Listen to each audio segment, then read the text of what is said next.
Hello, my good friends. How are you today? May God bless you all. I will not introduce anything. You guys watch the video and feel it.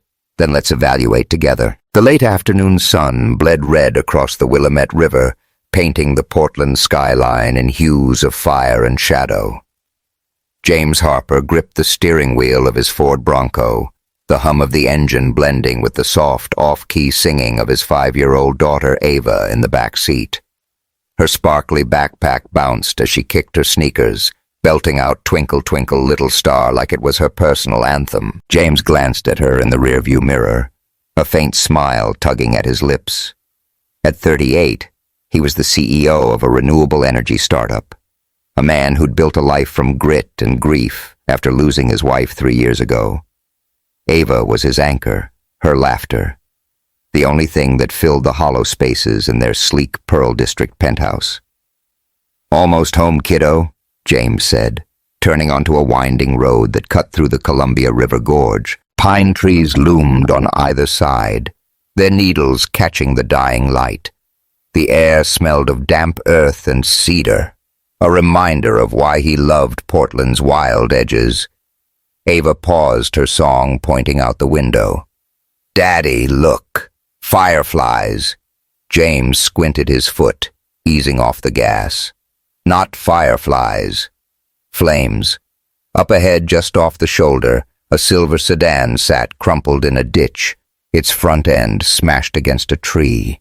Orange tongues of fire licked the hood, spitting black smoke into the sky. The smell of gasoline hit him like a punch, sharp and dangerous. "Stay in the car," James barked, slamming the Bronco into park. His heart thudded as he unbuckled his seatbelt. Ava locked the doors. "Don't move. Daddy, what's that?" Ava's voice was small, her wide brown eyes fixed on the flames.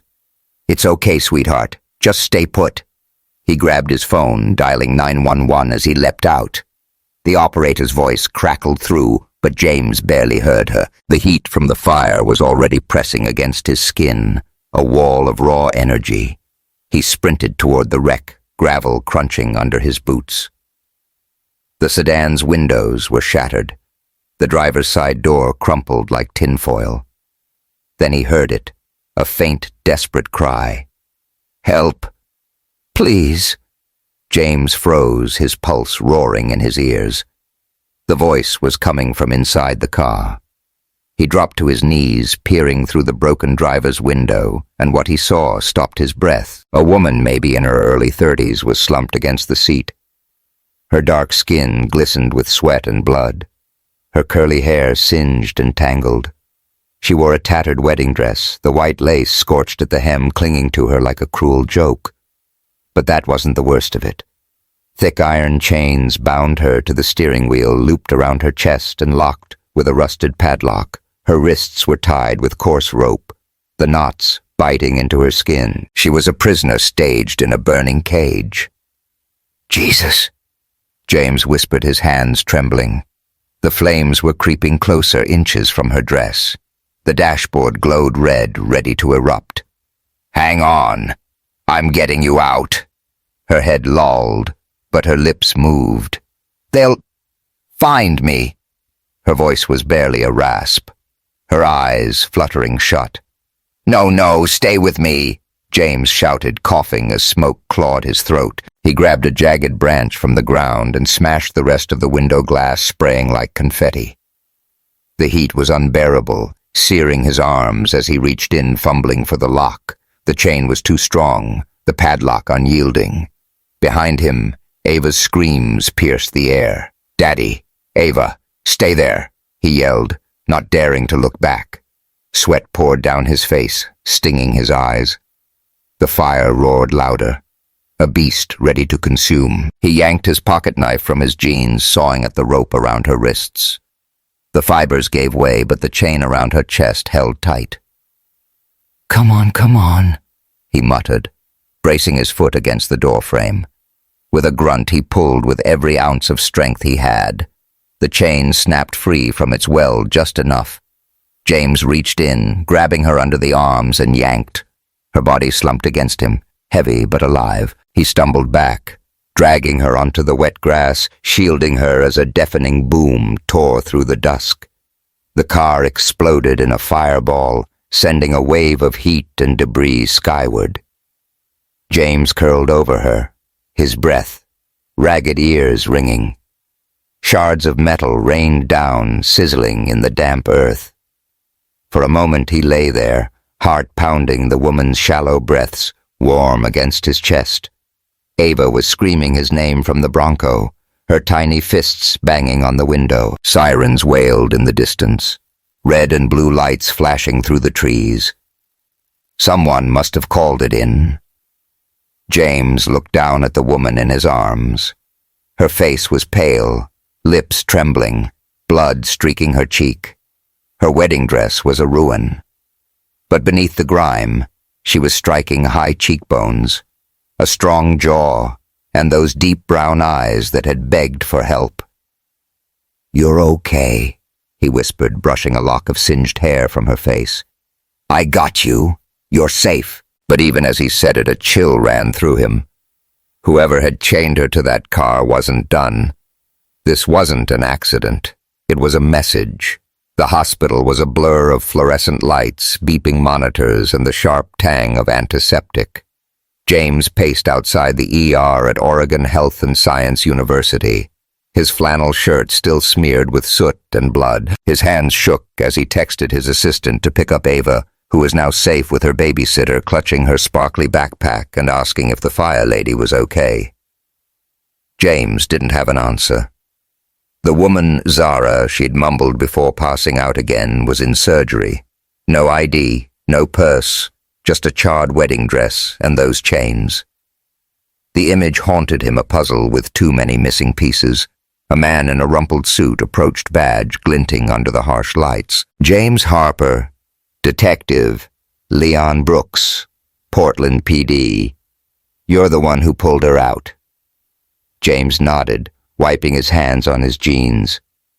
"Yeah." She was chained to the steering wheel. "I had to break her out." Brooks raised an eyebrow, jotting notes. "Chained. You sure I know what I saw?" James said, his voice tight. She said something about, "They'll find me," before she passed out.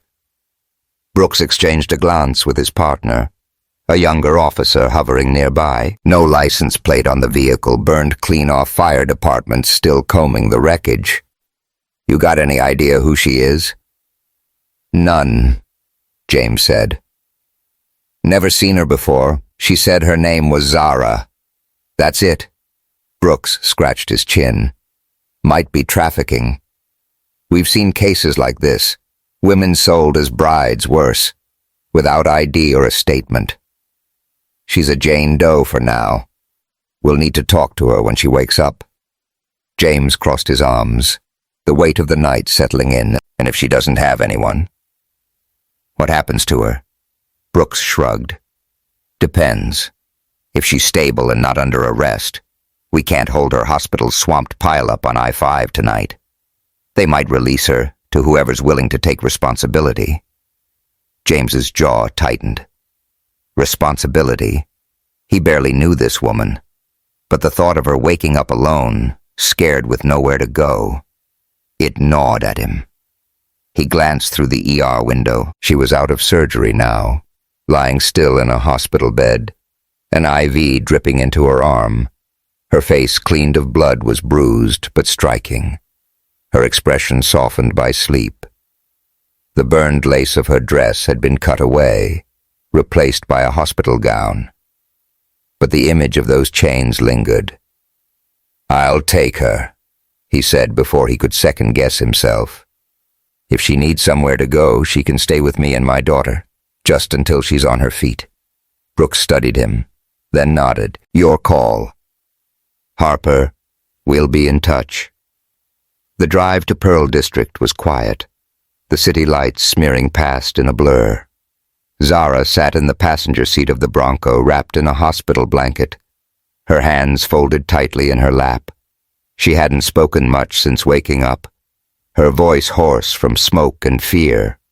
The doctors had cleared her bruises, A concussion and minor burns, but no internal injuries. A miracle. They'd said James wasn't so sure. Miracles didn't come with chains. "You don't have to do this," Zara said suddenly, her voice low, her eyes fixed on the dashboard. "Take me in. I'm a stranger." James glanced at her, his hands steady on the wheel. "You're not a stranger. You're Zara. And no one should be alone after what you went through." She didn't respond, but her shoulders relaxed slightly. Her skin was a rich brown, her curls pulled back in a loose bun, revealing the sharp curve of her cheekbones. Even in a hospital gown, she carried a quiet strength, like someone who'd fought battles he couldn't imagine. They pulled into the underground garage of his penthouse, the city skyline sparkling beyond the glass walls. James carried Zara's small bag of hospital supplies, guiding her to the elevator. "It's not much," he said as the doors slid open, "but it's home." The penthouse was modern, all clean lines and floor-to-ceiling windows, but it felt hollow without Ava's chatter. She was still with the babysitter, giving James time to settle Zara in the guest room overlooked the river, its bed piled with soft gray linens. Zara hesitated at the threshold, her fingers tracing the door frame. "I don't know how to thank you," she said, her voice breaking. "I don't even know who I am." James set the bag down, meeting her gaze. "You're Zara Jackson." "That's a start. The rest we'll figure out together." She nodded, tears brimming in her eyes. I keep seeing those chains. Someone wanted me dead." He stepped closer, careful not to crowd her. "They didn't win. You're here, and I'm not letting anyone hurt you." For a moment, they stood there, the weight of her words hanging between them. Then a small voice broke the silence. Daddy James turned to see Ava in the hallway, her babysitter trailing behind with an apologetic smile. Ava's curls bounced as she ran to him, hugging his legs. "Is she the fire lady?" James knelt, scooping her up. "Her name's Zara, kiddo. She's staying with us for a while." Ava peeked at Zara, her eyes wide with awe. "You're like a fairy, but your dress got burned. Are you nymph? Fire?" Zara's lips twitched, the ghost of a smile. "Nymph fire, huh? I like that little one." Ava beamed, tugging at James's sleeve. "Can she stay forever?" James chuckled, ruffling her hair.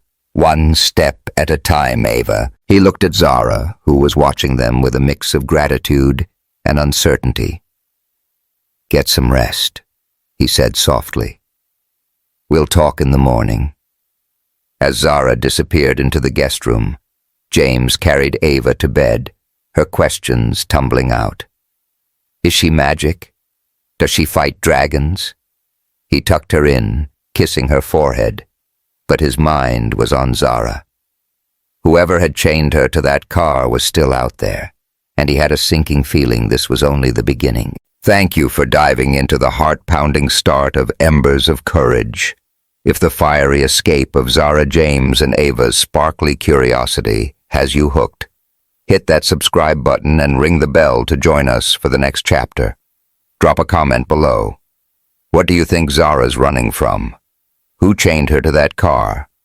Stay tuned for more at Ember Stories. The morning sun spilled through the floor-to-ceiling windows of James Harper's penthouse, casting golden streaks across the hardwood floors.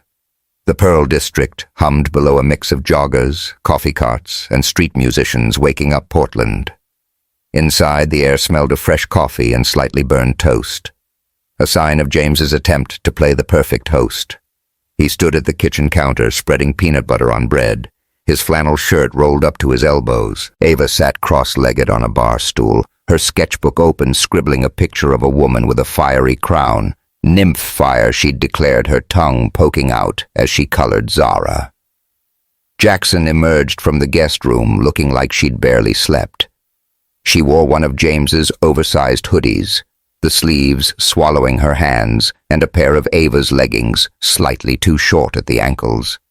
Her curls were pulled into a loose bun, but her deep brown eyes carried a weight that made James pause. She hesitated at the edge of the kitchen, her fingers twisting the hem of the hoodie.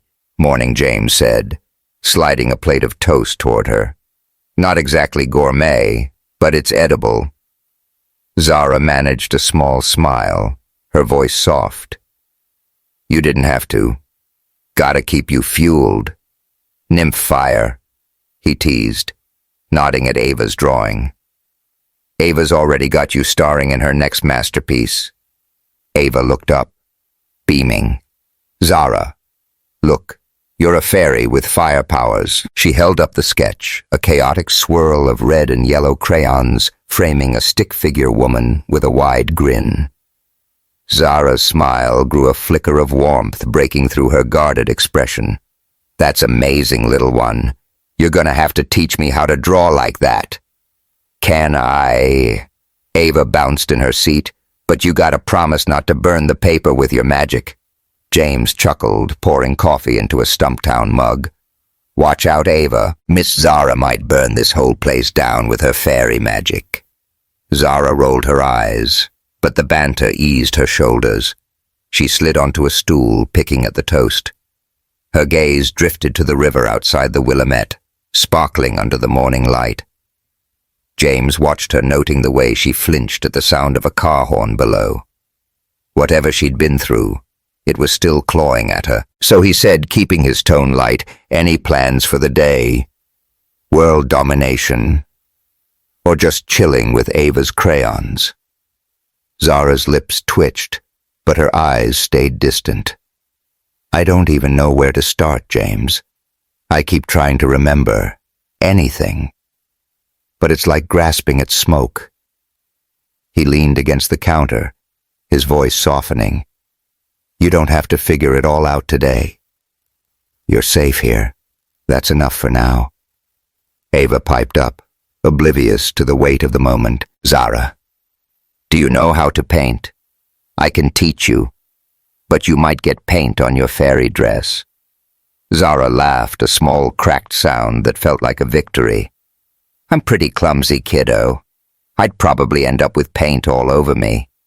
"Then you'd be a rainbow fairy," Ava declared, hopping off her stool to grab more crayons. James caught Zara's eye, offering a reassuring nod.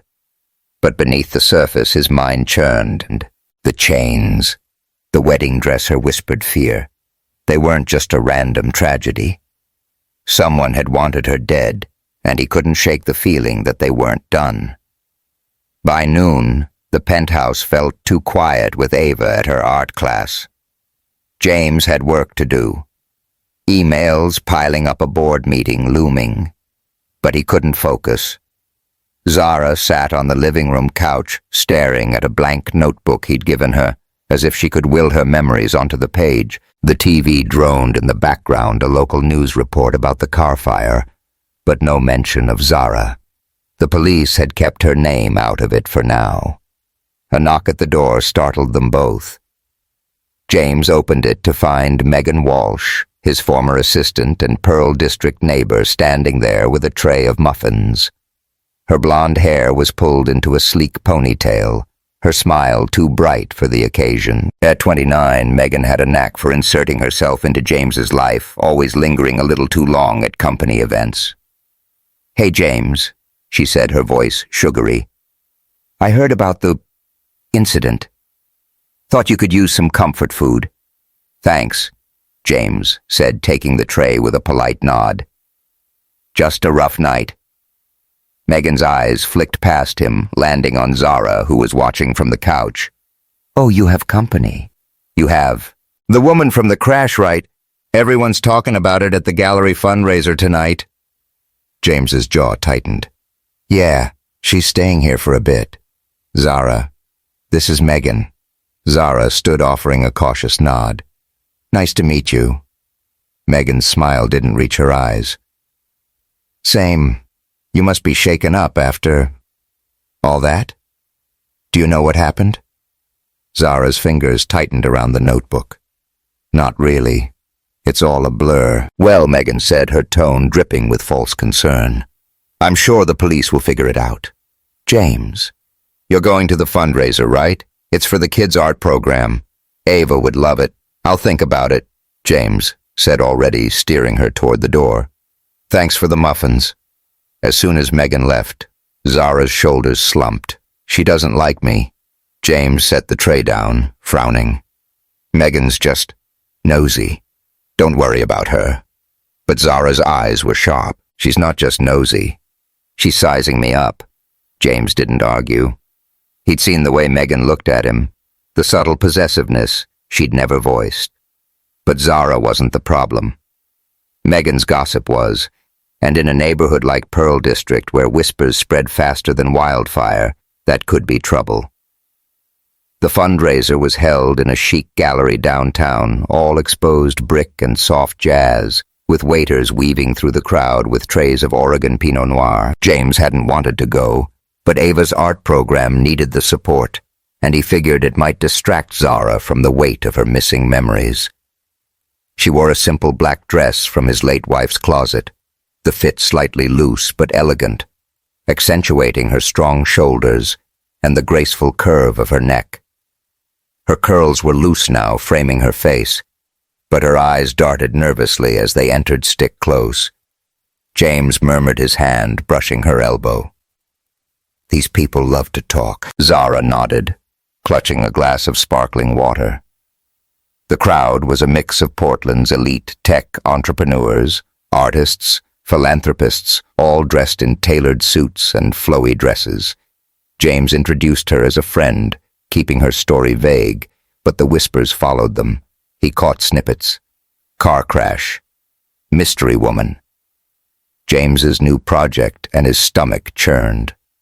Megan was there holding court near a sculpture of recycled metal. She spotted them and sauntered over her heels, clicking on the polished floor. James, you made it? And Zara, wow, you clean up nice. Feeling better. Zara's smile was tight. Getting there. Megan tilted her head, her voice laced with curiosity. So, Zara, where are you from? You don't strike me as a Portland girl. I'm figuring that out. Zara said, her fingers tightening on her glass. Megan's eyes gleamed. Oh, how mysterious. Well, James is a saint for taking you in. Not many guys would open their home to someone with no history. James stepped in, his tone firm. Megan enough. Zara's been through hell. She doesn't need an interrogation. Megan raised her hands, feigning innocence. Just making conversation. I'm sure everyone's curious. She drifted back to her group, but not before James caught her whispering to a woman in a red dress, their eyes flicking toward Zara. Zara's face was unreadable, but her voice was low. I shouldn't have come. They're all staring. They're just bored, James said, guiding her toward a quieter corner. You don't owe them anything. But the damage was done. Zara's shoulders hunched, her gaze fixed on the floor. I heard her, James. She thinks I'm a freeloader. Or worse. He turned to face her, his voice steady. You're not. You're a survivor, and I don't care what Megan or anyone else thinks. Zara didn't respond, but her eyes glistened with unshed tears. She excused herself, slipping out to the gallery's terrace, leaving James to fend off more small talk. His mind raced. Megan's gossip wasn't just petty, it was dangerous. If the wrong people heard about Zara, whoever chained her to that car might come looking. An hour later, James found her at Tom McCall Waterfront Park, a short walk from the gallery. The night was cool, the river reflecting the city's lights like scattered stars. Zara sat on a bench under a cherry tree, her arms wrapped around her knees, her dress pooling around her. She was singing, her voice low and soulful, a gospel hymn that carried the weight of 1,000 unspoken memories. This little light of mine, I'm gonna let it shine. James stopped, rooted to the spot. Her voice was raw, powerful, like it could mend the cracks in the world. A jogger slowed, clapping softly, but Zara didn't notice. Her eyes were closed, tears streaming down her cheeks, her body swaying with the rhythm. The song wasn't just music. It was a lifeline, pulling her back to something she'd lost. He approached slowly, sitting beside her. "Zara," he said softly, "that was beautiful." She startled, wiping her eyes. "Sorry, I didn't see you." "Don't apologize," he said, his voice gentle. "Where'd you learn that song?" Zara stared at the river, her hands trembling. "I don't know. It just came back. I see a church. Wooden pews, a choir. My mom used to sing it. I can hear her voice, but not her face. Her voice broke. Why can't I remember her face?" James's chest ached. He wanted to reach for her, but he held back, giving her space. "You remembered the song. That's something. The rest will come." She shook her head, her voice barely a whisper. "What if it doesn't? What if I'm just broken?" "You're not broken," he said, his tone fierce. "You survived that car, those chains. You're stronger than you know, Zara." She looked at him, her eyes searching his face. "Why are you doing this? Helping me? You don't even know me." James leaned forward, his elbows on his knees.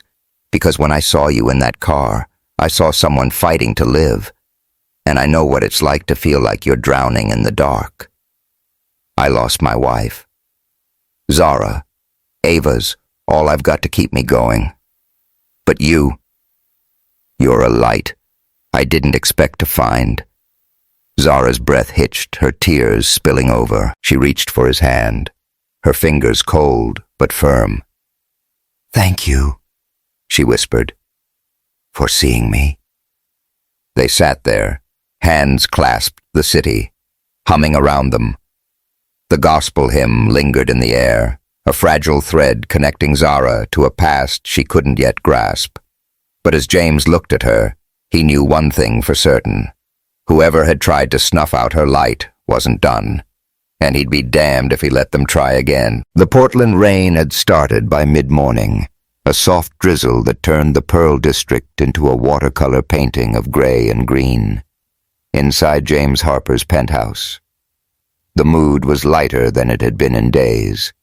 Ava was sprawled on the living room floor, surrounded by crayons and construction paper, narrating an epic tale about nymph fire, saving a kingdom of glittery unicorns. James watched from the kitchen, flipping pancakes on a griddle, the smell of maple syrup mingling with the coffee brewing in a Stumptown pot. He'd taken the day off, a rarity for him to focus on Zara and the puzzle of her past. Zara sat on the couch, her legs tucked under her, flipping through a blank notebook. She'd swapped James's hoodie for a navy sweater. Keisha had lent her the sleeves just long enough to cover the faint bruises on her wrists. Her curls were loose, framing her face, and though her eyes still carried a shadow of fear, there was a spark of determination there too. She'd been quiet since the fundraiser, since that gospel hymn had cracked open a piece of her memory, but James could sense her trying to hold on to it like a lifeline in a storm. "Pancakes are almost ready," James called, sliding a stack onto a plate. "Ava, you want extra syrup?" "Yes," Ava shouted, waving a crayon like a wand. "Zara, you gotta try Daddy's pancakes. They're the best, but sometimes he burns them." Zara's lips twitched, a half smile breaking through. "Burned pancakes, huh? Sounds like a challenge." "Hey, I'm a CEO, not a chef," James said, grinning as he set the plate on the counter. "But I've got a secret weapon. Aunt Jemima's finest." Ava giggled, scampering to the counter. "Zara, sit with me." "You can be Nymph Fire's sidekick." Zara joined them, her movements cautious but warmer than before. She took a bite of pancake, her eyes widening. Okay, these aren't half bad, Harper. You might have a future in food trucks. James clutched his chest in mock offense. Food trucks? I'm insulted. This is Michelin star material. Ava laughed so hard she nearly spilled her orange juice, and for a moment the penthouse felt like a home again, not just a glass box overlooking the river. But James's phone buzzed on the counter, breaking the spell. He glanced at the screen. A text from Detective Leon Brooks. Found something in the wreckage. Call me. His stomach tightened, but he kept his face neutral, slipping the phone into his pocket. Eat up, kiddo, he told Ava, ruffling her curls. We've got a big day. Zara caught his eye, her expression sharp. She didn't ask, but he knew she'd seen the shift in him. Whatever Brooks had found, it was another piece of her story, and maybe a step closer to the people who'd tried to kill her. By afternoon, James had made a breakthrough. While Zara helped Ava with a finger-painting project, he'd been digging through the charred remains of a phone the police had recovered from the crash site. It was a long shot, but he'd managed to salvage a single text message buried in the damaged SIM card. It was from a contact labeled K, sent weeks ago. Call me when you land, girl. Don't do anything dumb. The number traced back to Birmingham, Alabama. James called the number, expecting a dead end, but a woman picked up on the second ring. Who's this? Her voice was warm but wary, with a southern drawl that could charm or cut, depending on the mood. James Harper from Portland. He said, keeping his tone steady. I'm calling about Zara Jackson. She's in trouble. There was a pause, then a sharp intake of breath. Zara. Oh, Lord. Is she okay? This is Keisha Brown, her best friend. I ain't heard from her in months. James explained the crash, the chains, and Zara's memory loss, keeping his voice low so she wouldn't overhear from the living room. Keisha's reaction was a mix of relief and fury, her words tumbling out like a summer storm. That girl was working 2 jobs in Birmingham, helping kids in foster care. Then she saw some fancy ad for a nanny gig in Europe. Good pay, free housing. I told her it sounded shady, but she was desperate to get out. Next thing I know, she's gone. By the time James hung up, Keisha was already booking a flight to Portland. I'm coming for my girl, she'd said.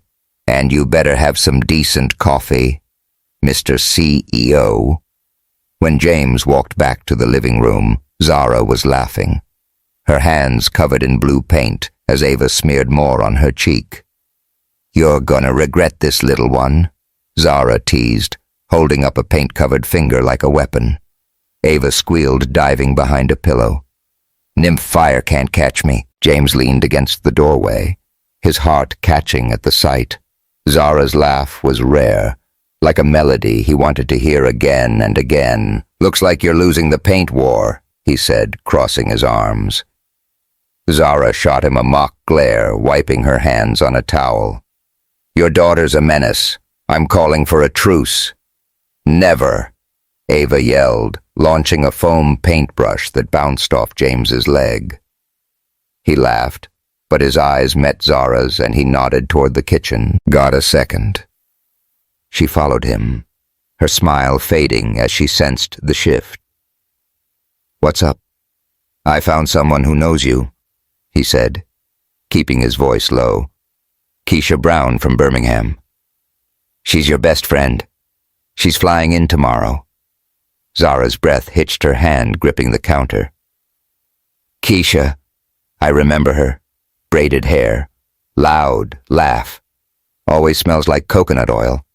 She used to drag me to karaoke nights. Her eyes glistened, a mix of joy and pain. She's really coming. Yeah, James said, smiling. And she's bringing a lot of attitude from what I can tell. Zara laughed, a real laugh that lit up her face. That's Keisha.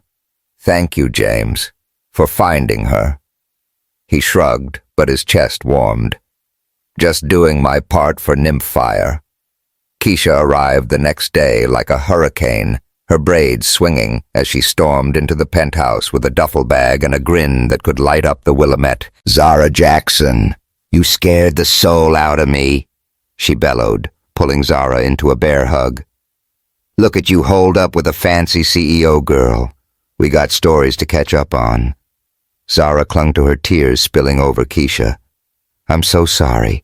I don't even know what happened." Keisha waved a hand, her nails painted bright coral. "Ain't your fault, baby. But we're gonna figure this out." She turned to James, sizing him up. "You the hero, huh? Nice place. But can you make a decent plate of fried chicken?" James raised his hands, grinning. "I'm sticking to pancakes for now, but I'll take pointers." Ava peeked out from the hallway, her eyes wide. "Keisha, are you a fairy too?" Keisha knelt, her smile softening. "Oh, sweetheart, I'm the fairy who brings the party. You want braids like mine?" Ava nodded so fast her curls bounced, and within minutes Keisha had her giggling on the couch, weaving tiny braids into her hair. Zara watched her expression, a mix of gratitude and guilt. James could tell she was wrestling with the fragments of her past, trying to piece together how she'd gone from Birmingham to a burning car in Portland over coffee. Keisha filled in the gaps. "You were a social worker. Zara helped kids like nobody's business, but money was tight and you were tired of scraping by. That nanny ad promised a visa, a new start. I told you to wait, but you were stubborn as a mule." Zara's hands tightened around her mug. "I remember. An airport, then a house with no windows. Locked doors." Her voice trembled. "They took my passport." James's jaw clenched, his mind flashing to the chains. "Who's they?" "I don't know," Zara whispered. "But they weren't letting me go." Keisha reached for her hand, her voice fierce. "You're here now, and we're gonna make 'em pay." That evening the rain turned into a downpour, drumming against the penthouse windows. Ava was asleep, her new braids tucked under a unicorn pillow. Keisha had gone to her hotel, promising to return with a game plan and some cornbread. James and Zara sat in the living room, the fire crackling in the sleek gas fireplace, casting warm shadows across the room. A bottle of Oregon Pinot Noir sat on the coffee table, 2 glasses half full. Zara stared into the flames, her voice barely above a whisper. "I keep thinking about Birmingham, the church, the choir. My mom used to say I had her voice, but I never believed it." "You do," James said, leaning forward. "That song you sang at the park, it was like you were carrying her with you." Zara's eyes met his, soft and vulnerable. "I'm scared, James. What if I'm not the person Keisha remembers? What if I'm broken?" He moved to sit beside her, his knee brushing hers. "You're not broken. You're rebuilding piece by piece, and you're not doing it alone." She turned to him, her breath catching. "Why do you care so much? You've got Ava, your company. You don't need my mess." James reached for her hand, his fingers warm against hers. "Because when I pulled you out of that car, I saw someone worth fighting for. And yeah, I've got Ava, but I've been living half a life since my wife died. You make me want to feel again." Zara's eyes searched his, and for a moment the world narrowed to just them, the firelight dancing in her gaze. She leaned in her lips, brushing his, tentative at first, then deepening into a kiss that felt like a promise. James's hands found her face, his thumbs tracing her cheekbones, and she pressed closer, her fingers tugging at his shirt. The kiss grew hungry, urgent, as if they were both chasing something they'd lost. Zara pulled back just long enough to slip his flannel off her hands, grazing the scars on his shoulders from the crash. They sank onto the plush rug, the fire warming their skin, their breaths mingling. Her sweater fell away, revealing the strength and softness of her. and James kissed her neck, her collarbone whispering, "You're a fire. I'll never put out." Zara's hands roamed his back, her voice a soft moan. "Then let me burn, James." The moment was raw electric, a collision of grief and hope. They moved together, bodies entwined, the firelight painting them in gold. It wasn't just desire, it was a reclaiming, a defiance of the chains that had tried to break her.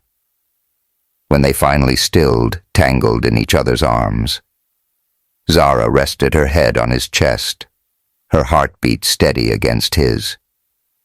"I'm not scared. When I'm with you," she whispered. James kissed her forehead, his voice hoarse. "Good, because I'm not going anywhere." But even as they lay there, the rain hammering outside, a shadow lingered in James's mind. Detective Brooks' text, Keisha's warnings, the whispers at the fundraiser, they were all threads in a web that was tightening around Zara. And somewhere out there, the people who'd chained her were watching, waiting for their chance to strike again.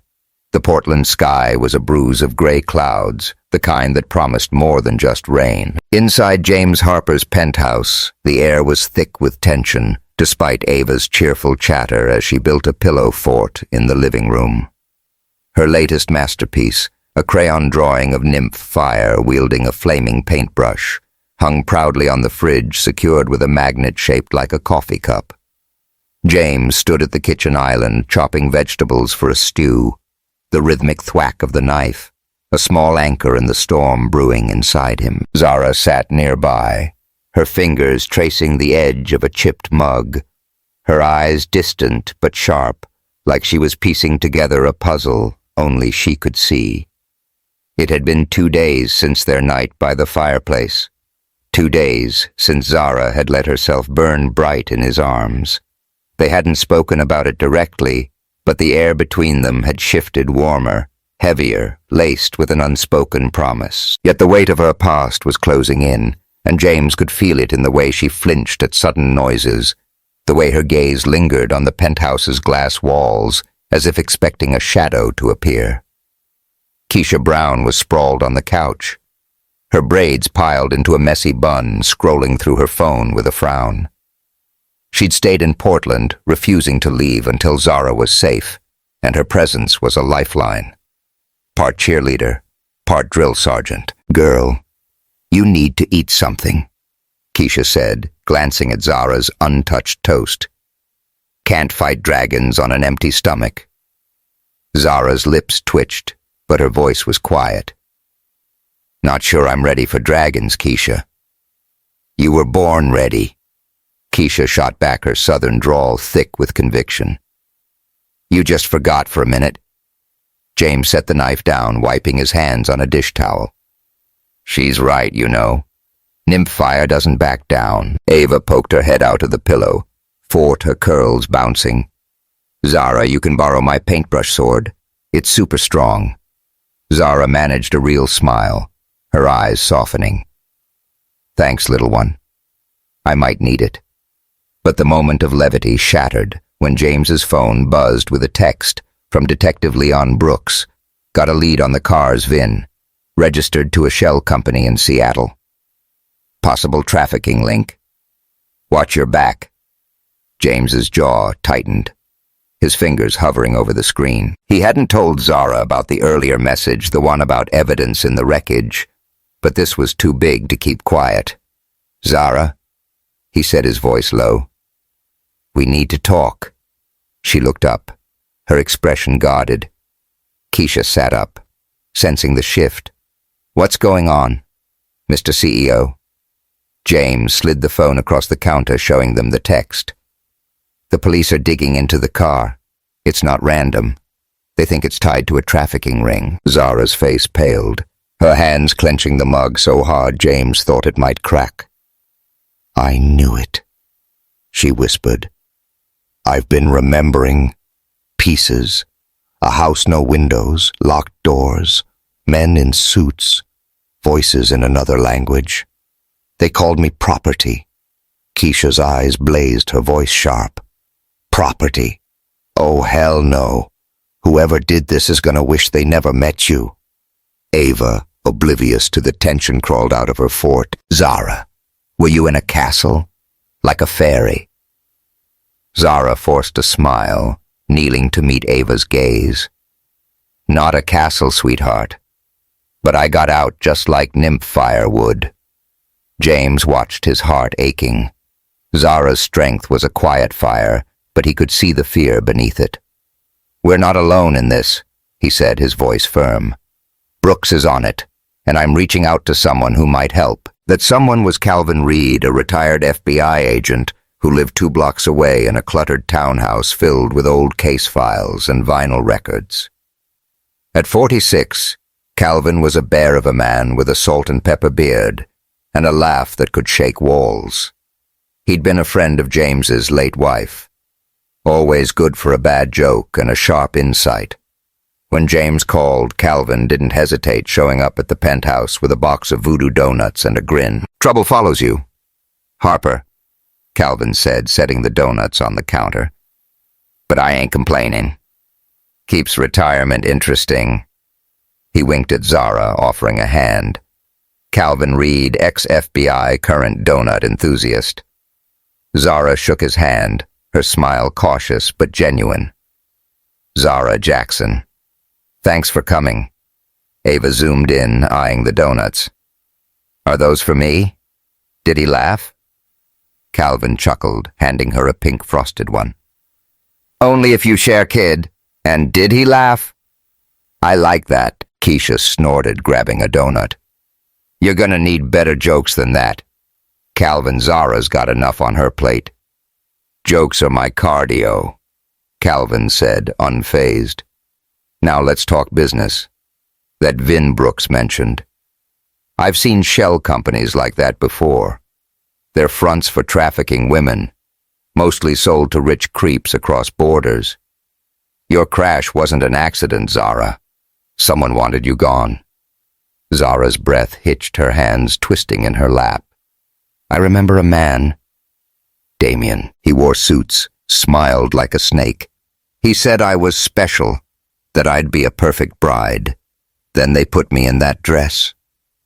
Her voice broke. I didn't choose it. James's fists clenched his knuckles. White Damien. You got a last name? She shook her head, tears brimming. I don't know, but I remember running. I stabbed someone, a man with a scar on his hand. I don't know how I got to Portland. Calvin leaned forward, his jovial mask gone. You're a fighter, Zara. That's why you're here. But if Damien's running this, he's not working alone. I'll dig into my old contacts, see what I can find. Keisha squeezed Zara's shoulder. We're ending this, girl, you hear me? No more running. Ava, licking frosting off her fingers, looked up. Zara, you're gonna beat the bad guys, right? Like nymph fire. Zara swallowed hard, forcing a nod. Yeah, little one, I'm gonna try. James met her gaze, his voice steady. Not alone. We're in this together. But even as he said it, a chill ran through him. The pieces were falling into place, and they were pointing to a darkness bigger than he'd imagined. The trouble came faster than anyone expected. That night, as James checked the penthouse's security system, a motion sensor light flared in the garden below. He froze, staring at the camera feed on his phone. A figure, tall, hooded, moved through the shadows, pausing near the hedge. James's heart pounded. He grabbed the handgun from his safe, his voice low as he called to Zara and Keisha. Stay with Ava, lock the doors. Zara's eyes widened, but she nodded. Pulling Ava into the guest room, Keisha followed her phone, ready to dial 911. Be careful, James. Zara whispered, her voice tight. James slipped outside the rain, soaking his jacket instantly. The air was cold, sharp with the scent of pine and wet earth. He moved silently, his boots sinking into the mud, the gun heavy in his hand. The figure was near the gate now, a silhouette against the flickering light. Hey, James, shouted, raising the weapon. The figure spun their eyes, meeting for a split second, cold, calculating before they bolted. James gave chase his breath, ragged branches clawing at his sleeves. The man reached the wooded slope behind the house, vanishing into the darkness. James stopped, chest-heaving rain streaming down his face. Whoever it was, they knew where Zara was, and they weren't here to talk. When he returned, soaked and furious, Zara was waiting in the foyer, Ava clinging to her side. "What happened?" she asked, her voice trembling. "Someone was watching," James said, locking the door. "They're gone now, but we need to be ready." Zara's arms tightened around Ava, her eyes blazing with a mix of fear and resolve. "They found me." James stepped closer, his hand brushing her arm. "They don't get to take you. Not now. Not ever." Keisha emerged, her phone still in hand. "I called Brooks. He's sending a patrol. But Zara, you gotta decide, run or fight." Zara looked at James, then down at Ava, who was clutching her hand. "I'm done running," she said, her voice steel. "I want this to end." The next morning, the tension hadn't eased. James had barely slept, his eyes bloodshot as he poured coffee for himself and Keisha. Zara was in the shower, the sound of running water, a faint hum through the penthouse. Ava was at her art class, escorted by a trusted neighbor, but James hated letting her out of his sight. Calvin had promised to dig deeper into Damien, but the waiting was agony. Keisha stirred sugar into her coffee, her voice low. "Zara's tougher than she looks, but this is eating her up. You sure you're ready for what's coming?" James set his mug down, his jaw tight. "I pulled her out of that car. I'm not stopping now." Before Keisha could reply, the penthouse intercom buzzed. It was Megan Walsh, her voice chipper through the speaker. "James, I'm downstairs with some cookies for Ava. Can I come up?" James sighed, buzzing her in. Megan was the last person he wanted to deal with, but he couldn't afford to make enemies in the neighborhood, not with eyes already on Zara. When she arrived, her blonde hair sleek despite the rain, she carried a tin of sugar cookies and a smile that didn't reach her eyes. "Thought Ava might like these," Megan said, setting the tin on the counter. Her gaze flicked to Keisha, then the guest room door, Zara around. "I heard she's settling in." "She's fine," James said, his tone clipped. "Thanks for the cookies." Megan lingered, her fingers brushing the counter. "You know, people are talking, at the gallery, at the coffee shop. They're wondering who Zara is, why she's here. I'm just looking out for you, James.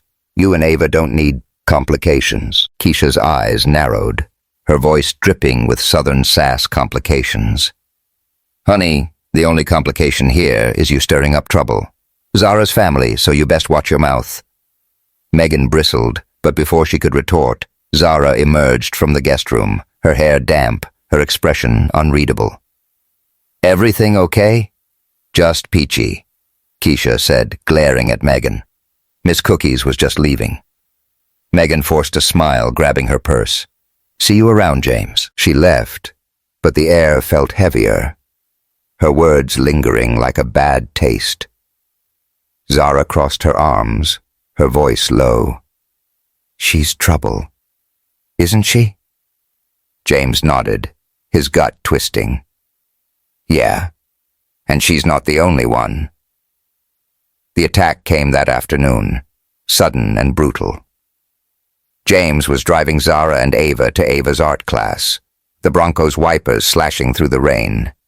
Ava was singing in the back seat, her stuffed bunny bouncing on her lap while Zara stared out the window, her hands clasped tightly. The road was quiet, lined with dripping pines, until a black SUV roared up behind them, its headlights blinding in the rearview mirror. "Hold on," James said, his voice tight, accelerating. But the SUV swerved, slamming into their side with a sickening crunch. The Bronco spun tires screeching and lurched into a ditch. Glass shattered, metal groaned, and Ava's scream pierced the air. James's head throbbed, blood trickling from his temple. He reached for Zara, who was dazed but moving. "You okay?" She nodded, unbuckling her seatbelt. Ava. In the back seat, Ava was crying. Her bunny clutched tight. "Daddy?" The SUV's doors opened, and two men in black masks leapt out, one wielding a gun. James fumbled for the glove box, but the gunman yanked his door open, slamming the butt of the weapon into his ribs.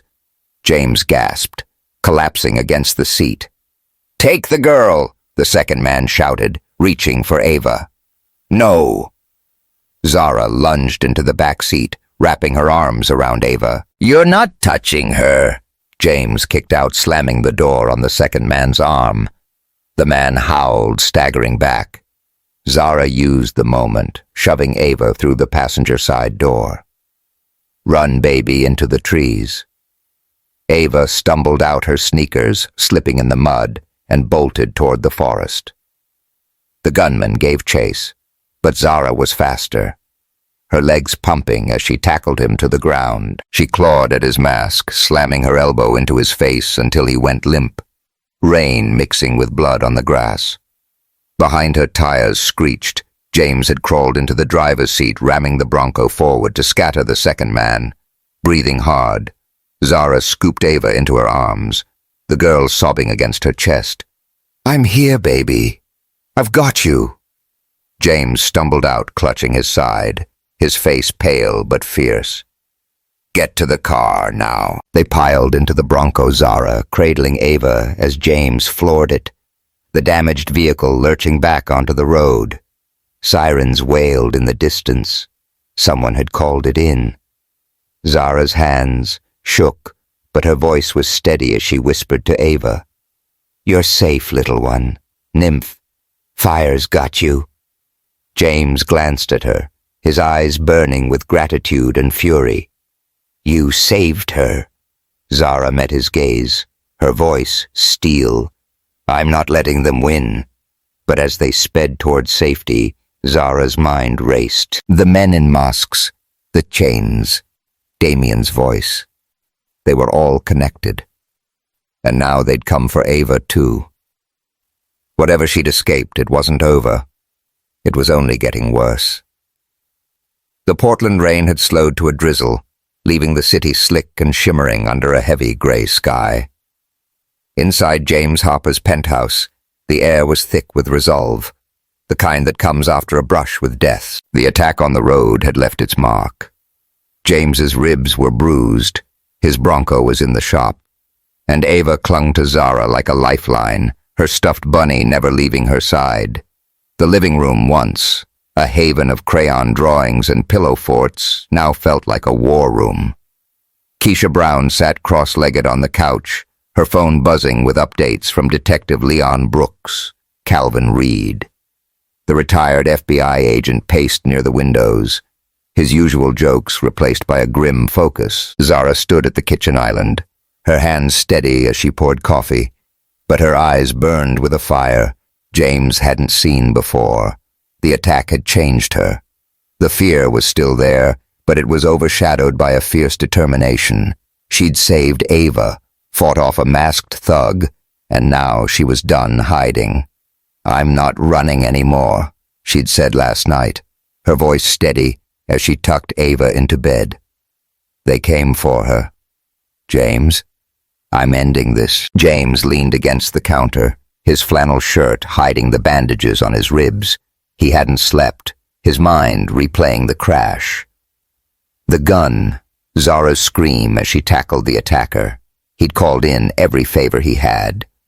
Brooks was coordinating with the FBI, and Calvin was digging into the trafficking ring tied to Damien Holt. But the clock was ticking, and they all knew it. Ava broke the silence, her voice small from the couch where she was coloring. "Zara, are the bad guys gone now?" Zara knelt beside her, brushing a curl from her face. "Not yet, little one. But Nymph Fire's got a plan, okay? And your daddy's helping?" Ava nodded, clutching her bunny. "And did he laugh?" 2? Calvin chuckled, the sound a welcome relief. You bet, kid, did he laugh. Got some tricks up his sleeve? Keisha snorted, tossing her phone onto the couch. Tricks, Calvin? You better have more than bad jokes. Brooks says the FBI's closing in on a location. A mansion outside Portland. They think it's Damien's base. Zara's hands froze on her mug, her voice low. I know that place. I saw it in my dreams. Big gates, barred windows. Girls locked inside. That's where they kept me. James's stomach twisted. You're sure? She nodded, her jaw tight. I can still hear the locks clicking the way. Damien laughed. He said, I'd never leave. Keisha reached for her hand, her voice fierce. You did leave, girl, and now we're gonna burn that place down figuratively. Of course, ain't nobody got time for arson. Ava giggled, and even Zara cracked a smile, but the weight of her words lingered. James met her gaze, his voice steady. We're with you, Zara, whatever it takes. Calvin stopped pacing, his eyes narrowing. There's a catch. My old FBI buddy tipped me off someone's leaking info to Damien's crew. The attack yesterday. They knew exactly where you'd be. We've got a mole, and I'm betting it's someone close to the investigation. James's blood ran cold. Brooks? Nah, Calvin said, shaking his head. Brooks is solid, but there's a new agent on the case, Claire Novak. She's been pushing to take lead, and my buddy says she's been cagey about her sources. I don't trust her. Zara's face hardened. Claire. I heard that name. One of the guards mentioned her, said she handled special deliveries. Keisha's eyes widened. You're saying this woman's in on it? Lord, this just got messier than a potluck with no cornbread. James's fists clenched. If Claire's feeding Damien intel, we can't trust the FBI's plan. We need to move faster. Zara stood, her voice cutting through the room. Then I'm going in. I'll wear a wire. Get Damien to talk. If I can get proof, the FBI can take him down for good. James stepped forward, his heart racing. Zara? No. It's too dangerous. Let Calvin and Brooks handle it. She turned to him, her eyes blazing. They took my life, James. They tried to take Ava. I'm not sitting this out. I need to do this for me, for those girls still trapped. Keisha nodded, her voice soft but firm. She's right, James. Zara's not just a survivor. She's a warrior. Let her fight. Ava looked up, her crayon pausing. Zara, you're gonna be like a superhero. Zara knelt again, kissing her forehead. Something like that, little one, but I need you to be brave for me. Okay. Ava hugged her tight, her bunnies squished between them. I'm brave. Like nymph fire. James's throat tightened, but he nodded. All right, but we do this smart. No surprises. Calvin clapped his hands, a grin breaking through. That's the spirit. Now who's ready to take down a trafficking ring? I'll bring the donuts. Keisha rolled her eyes. Calvin, you're gonna need more than donuts to survive this. The plan came together over the next 2 days, a delicate dance of strategy and risk. Calvin worked his old FBI contacts, confirming the mansion's location, a sprawling estate in the hills outside Portland, hidden behind iron gates and armed guards. Brooks arranged for a tactical team, but Zara's role was central. She'd pose as a runaway, returning to Damien, wearing a wire to capture his confession. The FBI would move in once they had enough evidence. James hated every part of it, but Zara's resolve was unshakable. The night before the operation, they holed up in a safe house, a modest cabin near the Columbia River, courtesy of Calvin's contacts. The air smelled of pine and damp wood, the rain a steady patter on the roof. Ava was with a trusted neighbor, safe but out of reach, and the distance gnawed at James. He and Zara sat on the cabin's worn couch, a single lamp casting soft light across their faces. Keisha and Calvin were in the next room going over maps with Brooks. Their voices a low hum.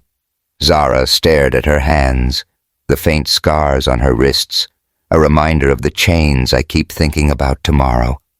She said, her voice barely above a whisper, "What if I freeze? What if I can't face him?"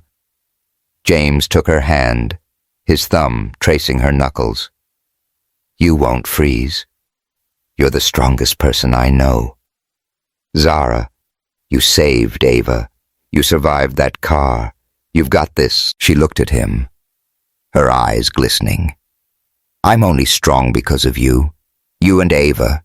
You gave me something to fight for." He leaned closer, his voice rough. "And you gave me something to live for.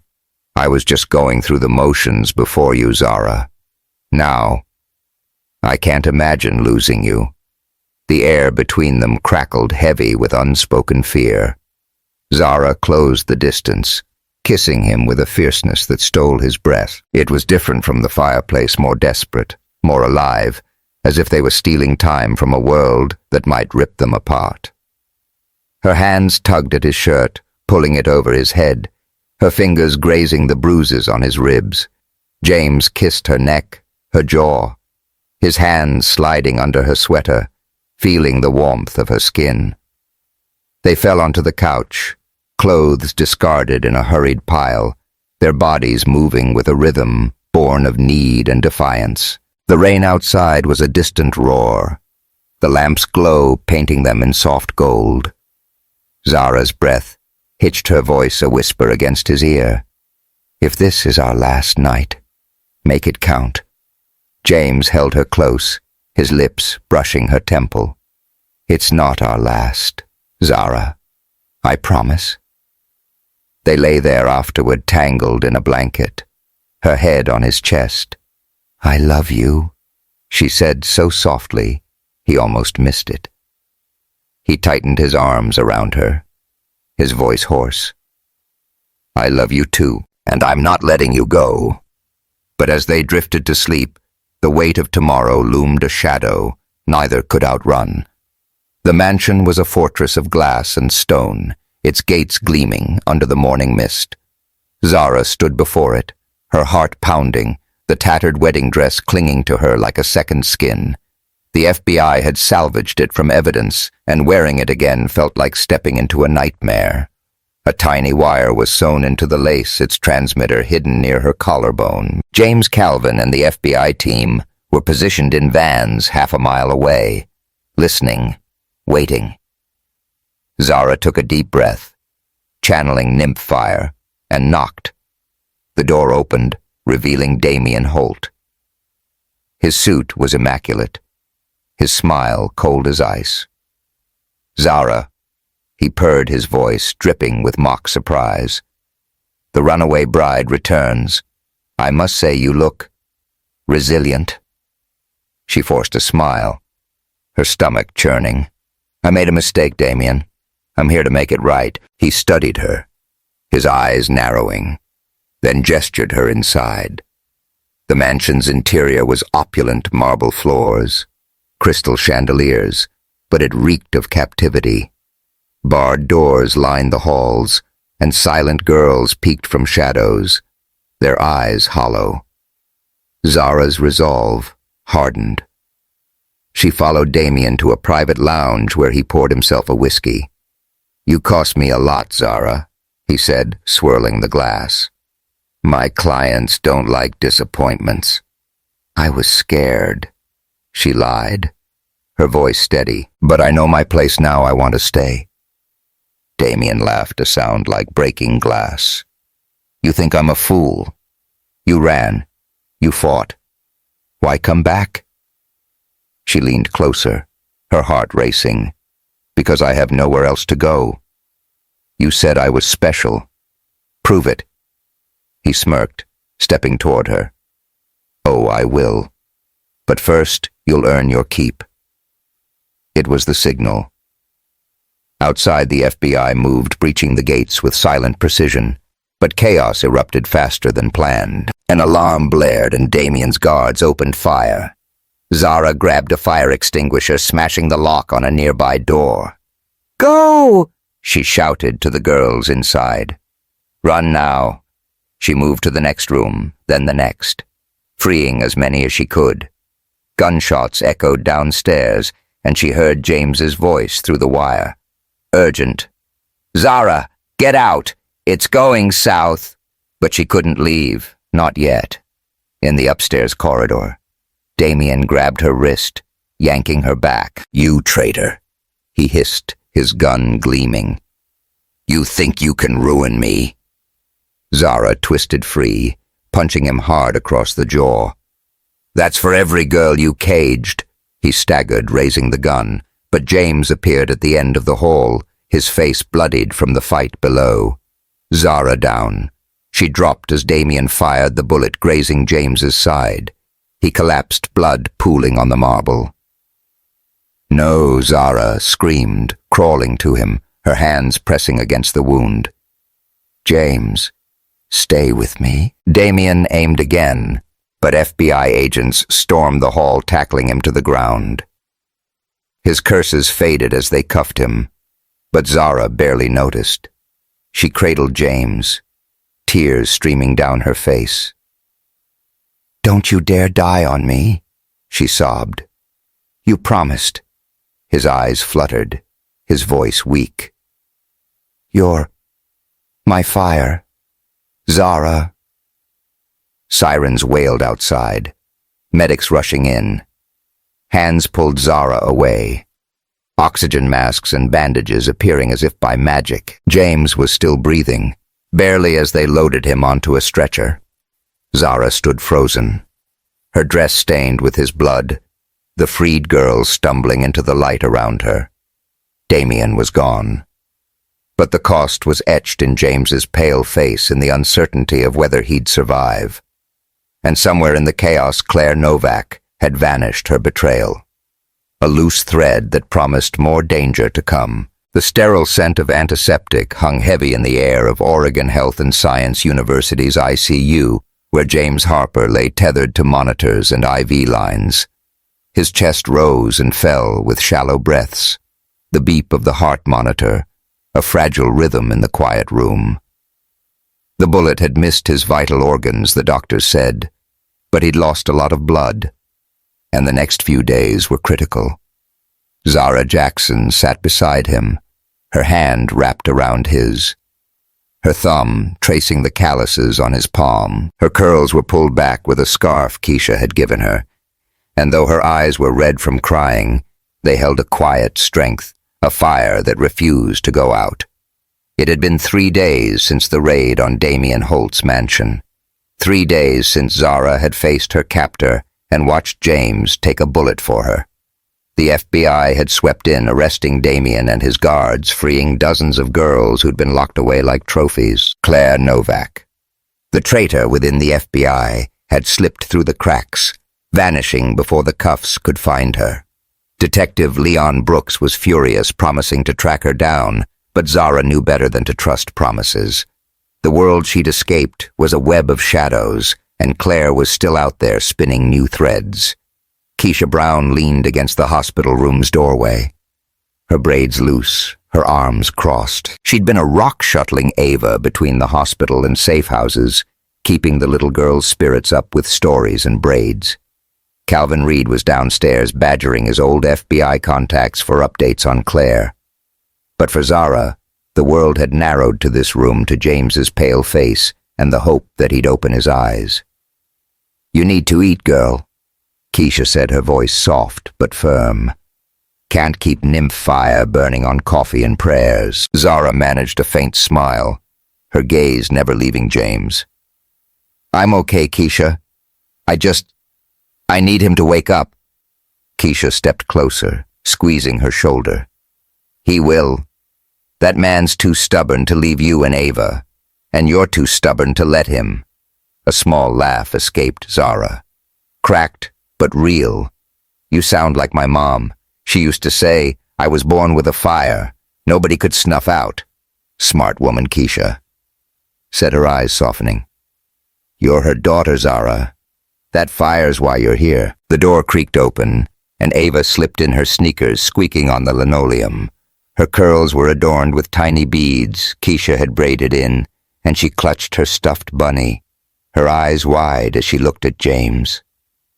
Is Daddy sleeping? Zara knelt, pulling her into a hug. Yeah, little one. He's resting, so he can get strong again. But he knows you're here. Ava nodded, her lip trembling. Zara, you're staying right. Like a mommy. Zara's breath caught her heart swelling and breaking at once. She glanced at Keisha, who gave a small nod, then back at Ava. I'm not going anywhere, sweetheart. Nymph. Fire sticks with her team. Ava hugged her tighter, burying her face in Zara's shoulder. I love you, Mommy. Zara. The words hit like a wave, and Zara's tears spilled over, silent but heavy. She held Ava close, whispering, I love you too, little one. Keisha wiped her eyes, turning away to hide her own tears. Y'all are gonna make me mess up my mascara, she muttered, fanning her face. The moment was interrupted by a soft groan from the bed. James's eyes fluttered open, his voice hoarse. Zara. She was at his side in an instant, her hand gripping his. I'm here, James. You're okay. His gaze found her, a weak smile tugging at his lips. Told you? You're my fire. She laughed through her tears, kissing his knuckles. And you're mine. Don't ever scare me like that again. Ava climbed onto the bed, careful not to jostle him. Daddy. You're awake, Mommy, Zara said. You'd be okay. James's eyes widened at Mommy Zara, but his smile grew, his hand reaching for Ava's. Sounds like I missed a lot, Keisha snorted, leaning against the wall. You missed a whole soap opera. Harper. But you're back, so let's keep it that way.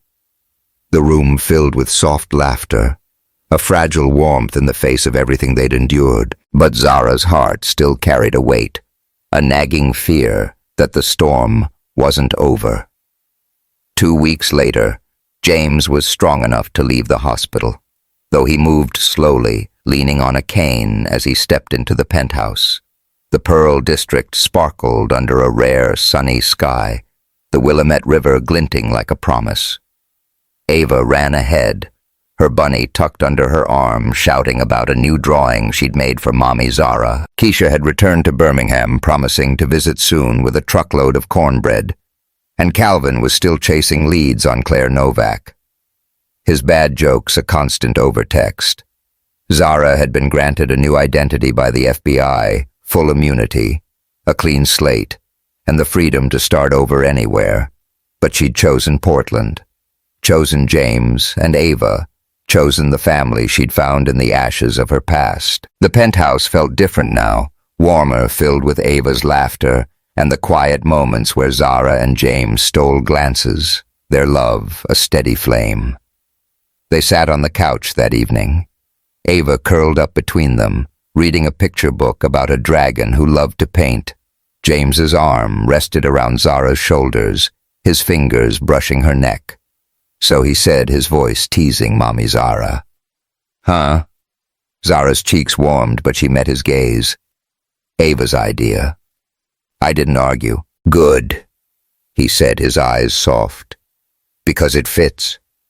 Ava looked up, grinning. Mommy Zara's the best. She's gonna teach me to sing like a fairy.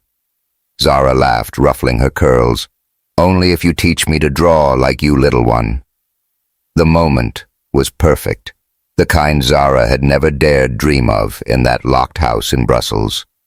But perfection was fragile, and she felt it crack the next morning when she checked the mail. Tucked among bills and flyers was an unmarked envelope, its weight heavy in her hands.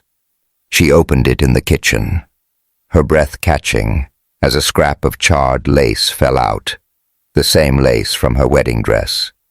A note was scrawled in sharp black ink. You think it's over. We're watching. Zara's hands shook her pulse, roaring in her ears.